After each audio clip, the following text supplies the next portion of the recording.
namin sa labas kasi bibili ako ng sibuyas dahil magluluto ako ng hapunan ng mga amo ko. Ngayon ay alauna na at malapit nang umuwi yung amo kong lalaki galing sa Singapore. So, magluluto na ako ng panghapunan ng mga amo ko. Dito nga po pala sa Hong Kong, meron din po kaming mga wet market. Pero dahil nga wala na po akong time para po doon tumakbo para bilhin yung sibuyas, ay dito na lang po ako bumaba sa aming building, malapit po sa istasyon ng aming MTR. At dito na lang po ako bibili ng mga kailangan ko sa pagluluto. Sa Hong Kong nga po, lahat ng aming mga istasyon or aming mga building ay may mga kasama na pong mga supermarket o malalaking mall. Easy lang po at madali mo pong mapupuntahan kung may mga pangangailangan ka na hindi mo kayang bilhin sa wet market. Iyon nga lang po, medyo may kamahalan pagka po sa supermarket namin siya binibili. Pero dahil nga sa hindi naman ako binibigyan ng pamalengke ng mga amo ko at hindi rin po ako inaalaw na magpunta doon sa wet market, message po ako sa amo ko kung pwede ko pong galawin yung natitirang cash doon sa wallet market na ginagamit ko dati. Dito po kasi sa klase ng trabaho namin, lalo na dito sa Hong Kong, lahat po ng gagawin naming hakbang ay kailangan po muna namin ihingi ng permiso sa aming mga amo. Sa totoo lang po, medyo nahihirapan din ako sa style ng patakaran ng mga amo ko. Pero nga dahil kailangan ko ng trabaho, kailangan ko magtiis at kailangan ko mag-alinsunod sa kagustuhan ng mga amo ko. Bawat isa po sa mga domestic helper dito sa Hong Kong may kanya-kanyang istorya patungkol sa trabaho. Dito po sa Hong Kong ay patas naman po ang kanilang batas. May karapatan kang umalis o umayaw sa iyong amo kung hindi ka na po masaya sa trabaho. Ganun din naman ang mga amo. Kung sila din naman ay hindi na masaya sa trabaho mo o hindi ka na rin nila gusto, may karapatan din sila na tanggalin ka sa trabaho.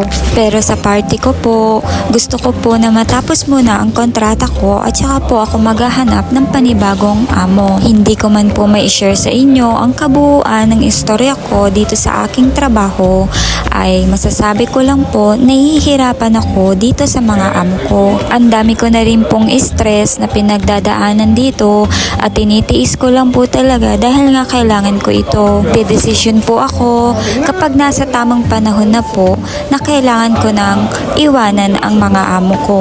Ito po ay totoong buhay ng isang kagaya kong trabahador dito sa Hong Kong. Hindi po kasi kami maayos ng aking among lalaki at hindi ko po kayang tiisin yung ugali na po ng amo kong lalaki. Sobrang stress na po ako, pero dahil nga kailangan kong magtrabaho para sa family ko, kailangan ko naman po syempre tiisin din yung pinagdadaanan ko. Meron kasing ugali ang amo kong lalaki na hindi ko ba kayang pakibagayan at hindi ko rin kayang itolerate. So, hirap na hirap po ako kapag magkasama kami ng mga amo ko sa loob ng bahay. Lalo na kapag kinakaharap ko na po yung anger issue ng amo kong lalaki. Ito lang din po yung masasabi ko sa mga nagbabalak na mag-apply papunta dito sa Hong Kong. Hindi po lahat ng nakikita nyo post online ay katotohanan na po, kagaya po ng masasayang litrato ng mga OFW. Behind po sa mga litratong nakangiti ay hindi nyo po nalalaman ang mga luhang pumapatak sa aming mga mata sa likod ng mga masasayang litrato na aming mga ipinopost online. Kaya ang mapapayo ko po sa mga nagbabalak o nangangarap na makapunta po dito sa Hong Kong ay magkaroon po sana kayo ng maayos at matatag na disiplina sa sarili at pag-iisip, gayon na rin po sa mga desisyon nyo sa buhay. Nang gayon po ay makayanan nyo ang mga suliranin o pagsubok na darating sa inyong buhay kapag umalis na po kayo ng ating sariling bansa para mangamuhan o magsilbi sa ibang pamilya dito sa ibang bansa.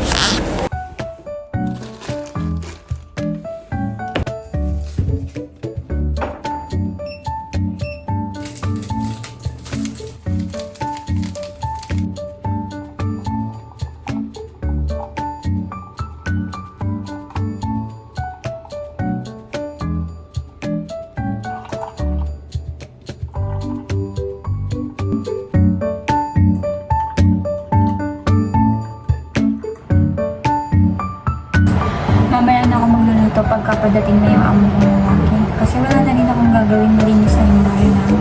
So pag andyan siya, para hindi din kung ano-ano pumapasok sa isip ko, doon na lang ako magluluto. Bumili lang ako ng sibuyas para panggisa ko dun sa brisket uli na iluluto ko para sa kanila.